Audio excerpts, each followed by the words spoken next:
Bonjour à tous, je suis heureux de vous retrouver dans ce parcours sur Saint Jean, le disciple que Jésus aimait. Qui est-il? L'enquête est en cours. Et dans les personnages que Saint Jean nous fait rencontrer et qui sont uniques pour lui par rapport aux autres évangiles, il y a cette fameuse Samaritaine que tout le monde aime, connaît, parce qu'elle prend une proportion, ce récit prend une proportion, une taille impressionnante dans l'évangile de Saint Jean. C'est le chapitre 4, je vais vous en lire une petite partie. Jésus devait traverser la Samarie et il arrive à un village appelé Sychar, près du terrain que Jacob, donc le vieux Jacob, le patriarche Jacob, avait donné à son fils Joseph. Là se trouvait justement le puits, la source de Jacob. Et Jésus, fatigué par la route, s'était assis près de cette source. C'était la 6e heure, environ midi. Arrive une femme de Samarie qui venait puiser de l'eau. Jésus lui dit « Donne-moi à boire ». En effet, ses disciples étaient partis à la ville pour acheter des provisions. La Samaritaine lui dit « Comment toi, qui es juif, tu me demandes à boire à moi, une Samaritaine ?» En effet, les Juifs ne fréquentent pas les Samaritains. C'est des frères ennemis. Jésus lui répondit, « Si tu savais le don de Dieu, et qui est celui qui te dit, donne-moi à boire, mais c'est toi qui lui aurais demandé, et il t'aurait donné de l'eau vive. » Elle lui dit, « Seigneur, je n'ai rien pour puiser, le puits est profond. D'où as-tu donc cette eau vive? Serais-tu plus grand que notre père Jacob qui nous a donné ce puits et qui en a bu lui-même avec ses fils et ses bêtes? » Jésus lui répondit, « Quiconque boit de cette eau aura de nouveau soif. Celui qui boira de l'eau que moi je lui donnerai n'aura plus jamais soif. Et l'eau que je lui donnerai deviendra en lui source d'eau jaillissant pour la vie éternelle. » La femme lui dit, « Seigneur, donne-moi de cette eau que je n'ai plus soif et que je ne vienne plus ici puiser. » Jésus lui dit, « Va, appelle ton mari et reviens. » La femme répliqua, « Je n'ai pas de mari. » Jésus reprit, « Tu as raison de dire que tu n'as pas de mari. Des maris, tu en as eu 5, et celui que tu as maintenant n'est pas ton mari. Là, tu dis vrai. » La femme lui dit, « Seigneur, je vois que tu es un prophète. Eh bien, nos pères ont adoré sur la montagne qui est là, la montagne de Sychar.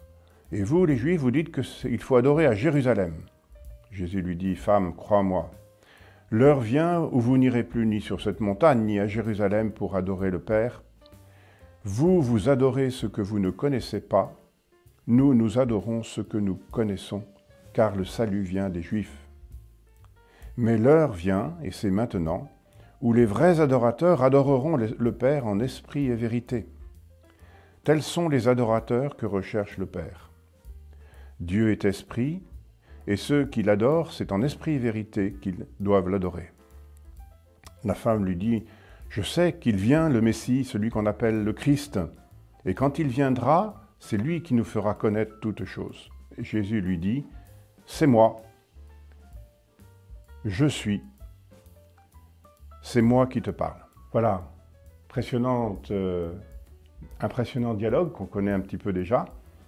Quelques points sur la manière dont Saint Jean nous catéchise, nous évangélise, nous permet de nous introduire dans une meilleure connaissance du Seigneur Jésus. Donc les Samaritains habitent autour de Sychar, dans la région qui porte leur nom, et sont les ennemis spirituels des Juifs, parce qu'ils ne reconnaissent pas l'ensemble des textes de l'Ancien Testament, ils ne reconnaissent que les 5 premiers livres qu'on appelle le Pentateuque, et ils ont ça en commun avec les Juifs, mais pas les prophètes.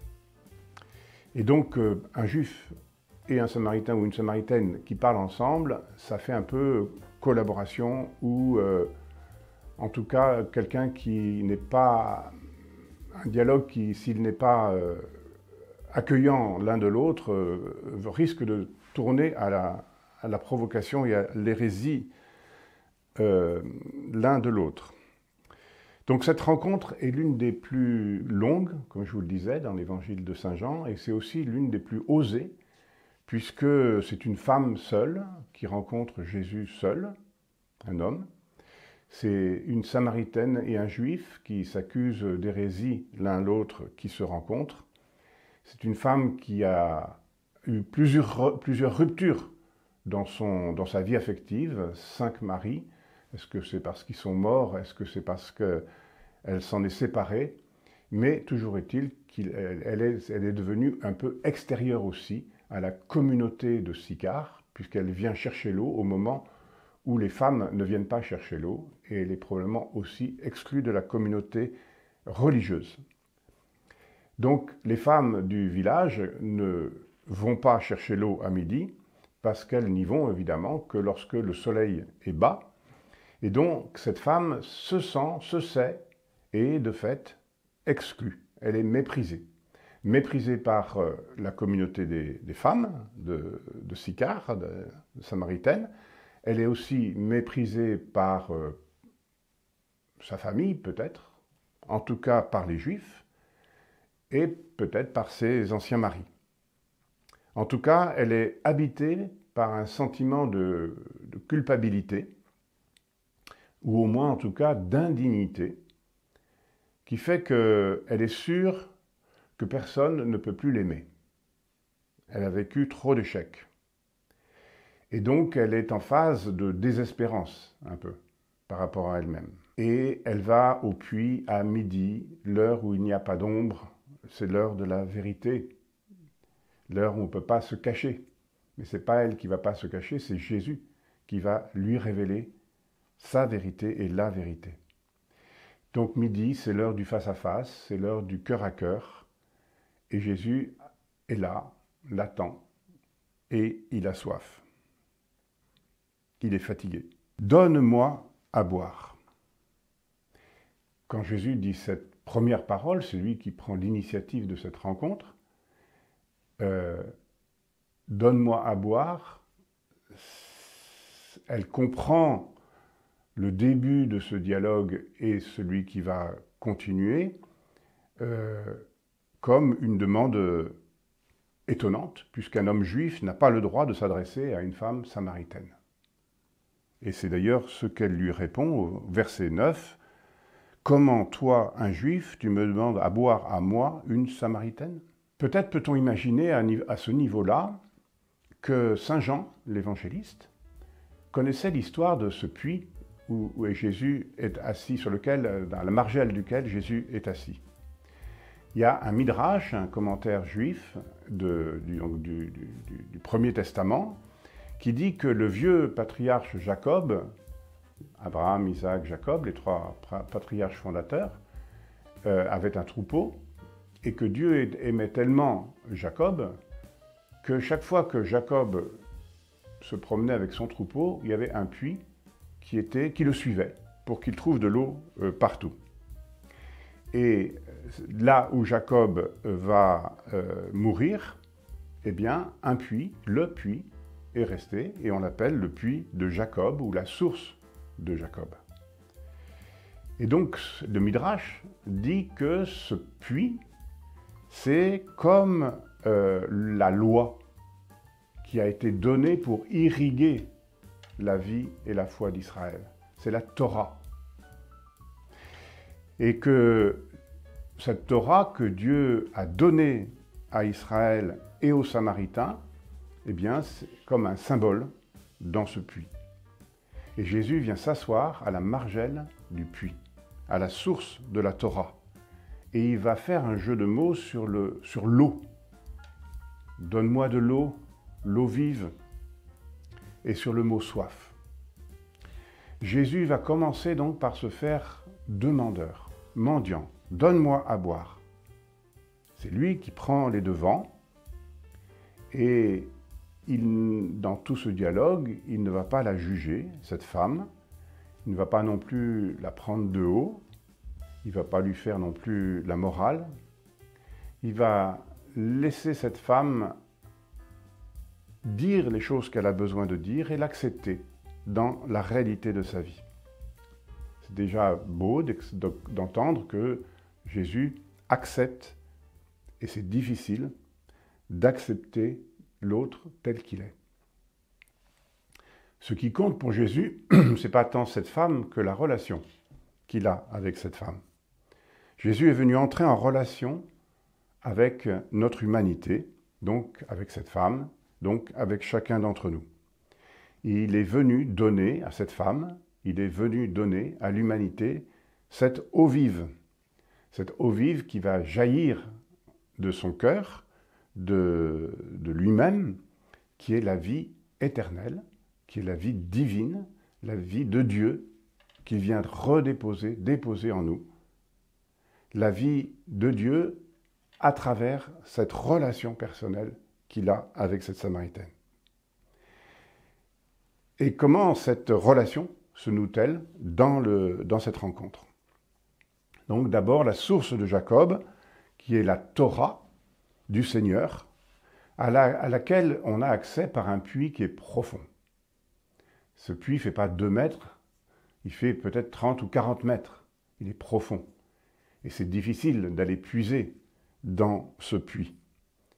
À quelle profondeur se trouve Dieu en nous? À quelle profondeur allons-nous chercher Dieu? À quelle profondeur faut-il tirer notre seau pour qu'il soit rempli de l'eau que Dieu donne? Peut-être vous connaissez cette image, en tout cas moi je l'aime bien, dans le récit de Etty Hillesum au camp de Westerbork. Elle dit, cette femme juive qui est au camp de concentration, au milieu des malheurs et des morts, elle dit, il y a en moi un puits très profond, et dans ce puits, il y a Dieu.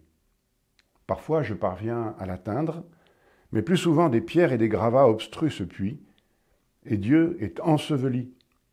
Alors, il faut le remettre à jour.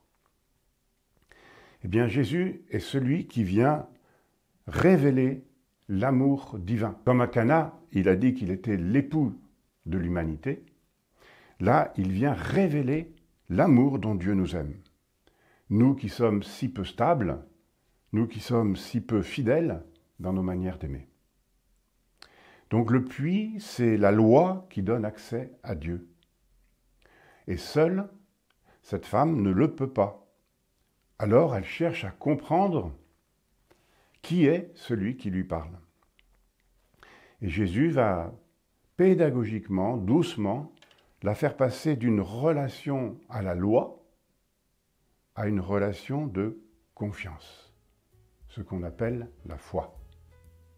Se mettent ainsi en place les 2 jambes sur lesquelles tout homme est assis, est debout, la loi et la foi.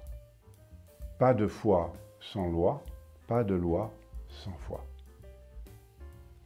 Pas d'obéissance sans amour, pas d'amour sans obéissance. Et ce dialogue a lieu aussi parce que Jésus est là avant la Samaritaine. Il nous précède toujours dans nos soifs. En plus, il est fatigué. Et c'est à partir de son humanité qu'il veut nous rencontrer, qu'il veut entrer en dialogue avec nous. Jésus vient partager nos fatigues, il vient partager notre humanité. Et là, aujourd'hui, il partage encore, il nous précède dans notre attente spirituelle. Il a soif de nous. Il est midi, c'est une heure importante dans la parole de Dieu. C'est à midi que Abraham rencontre les 3 visiteurs de Mambré. C'est aussi à midi, nous dira saint Jean, que Jésus est condamné à mort par Pilate, Jean 19, 14. Et c'est 3 heures plus tard, donc à 15 heures, que Jésus va dire « j'ai soif ». Soif. C'est l'heure de la vérité.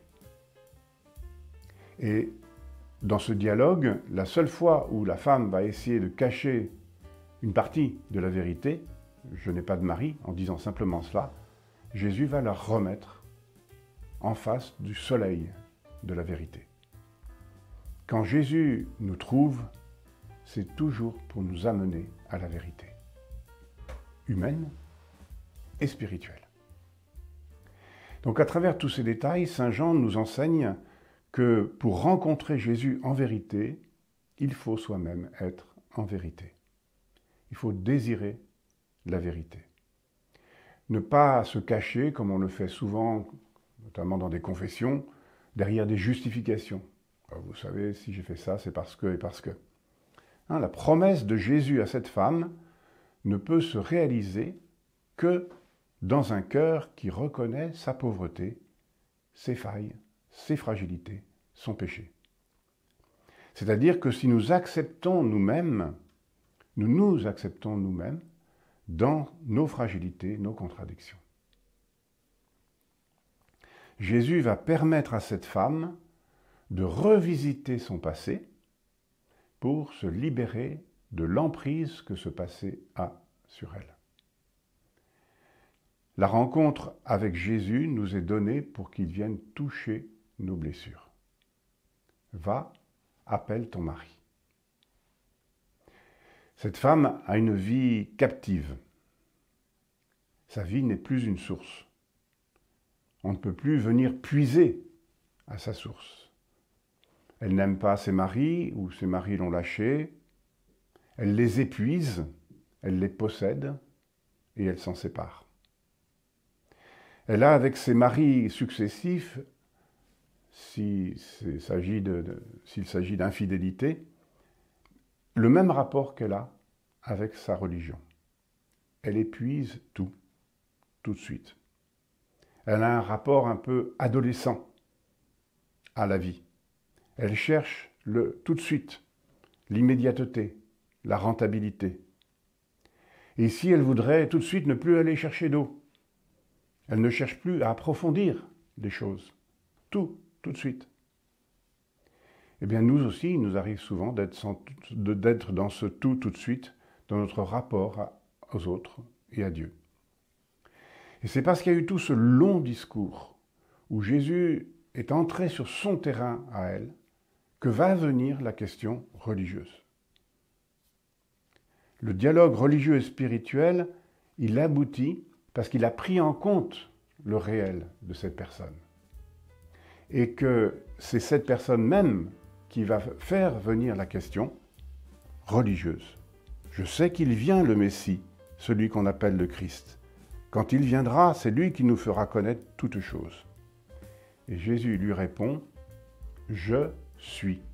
Alors dans notre Bible, dans nos évangiles, on a écrit « Je le suis » parce que c'est ça qui est écrit, mais on a le droit de dire, grâce au grec, « ego eimi », « Je suis, moi qui te parle ».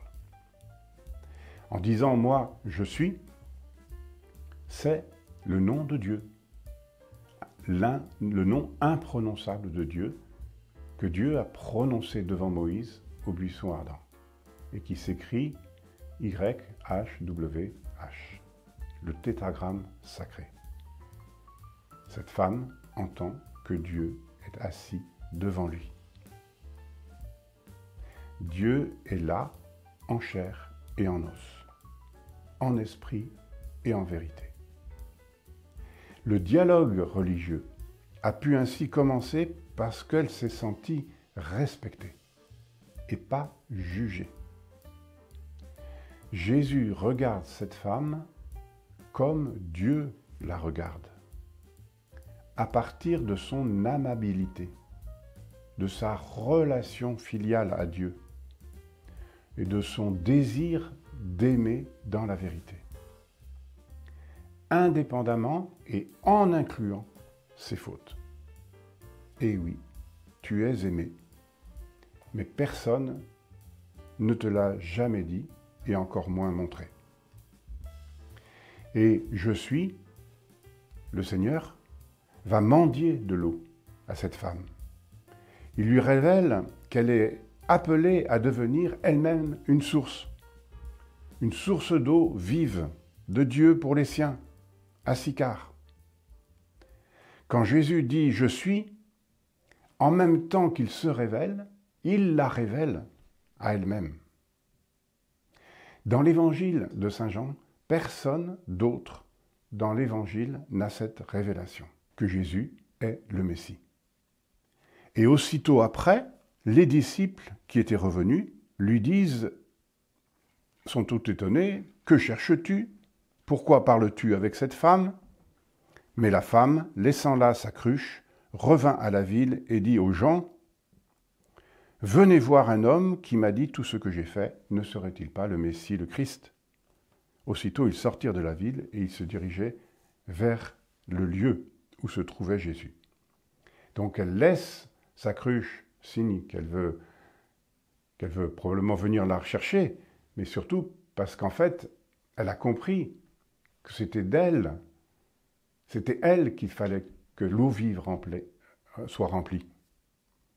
Elle est devenue elle-même un vase d'argile, porteur en esprit et en vérité de la bonne odeur de l'eau vive du Christ. Et elle va témoigner à ses amis, aux Samaritains, « Venez voir !» Voilà, l'eau vive fait son effet. Même si elle ne dit pas « Il est le Christ, venez voir s'il ne serait pas le Christ », elle y va.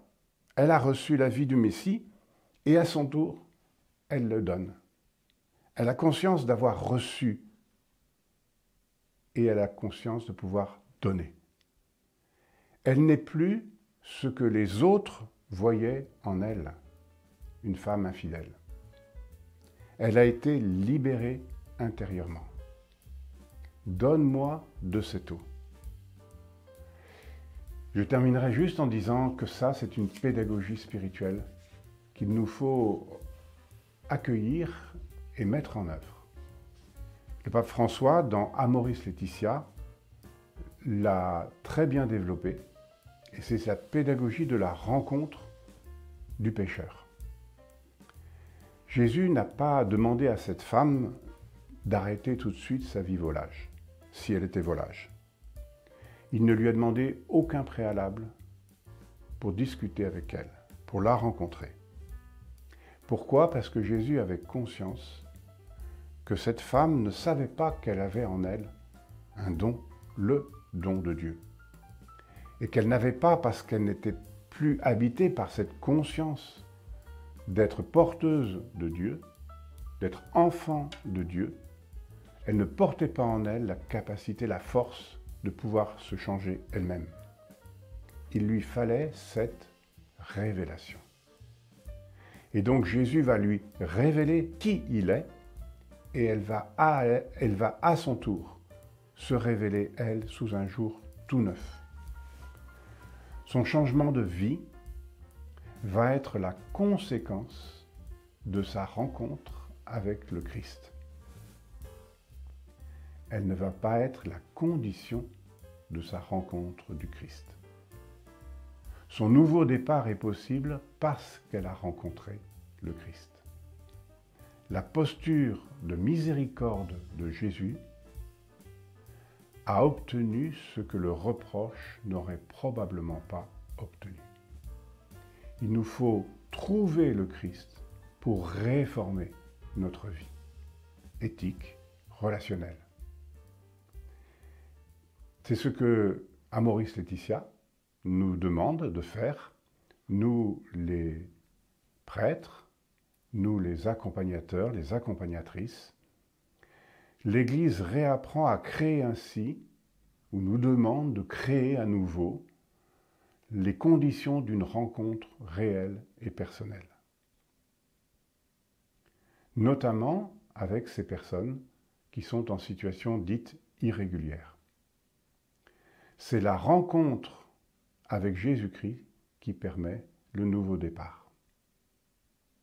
C'est un regard non dominateur sur les personnes, sur cette femme, qui a permis à cette femme de naître d'en haut.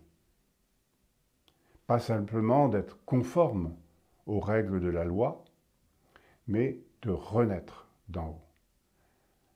Chacun d'entre nous, c'est ce que peut nous révéler cette rencontre avec Jésus et la Samaritaine, chacun d'entre nous est un être en croissance, un être en progression.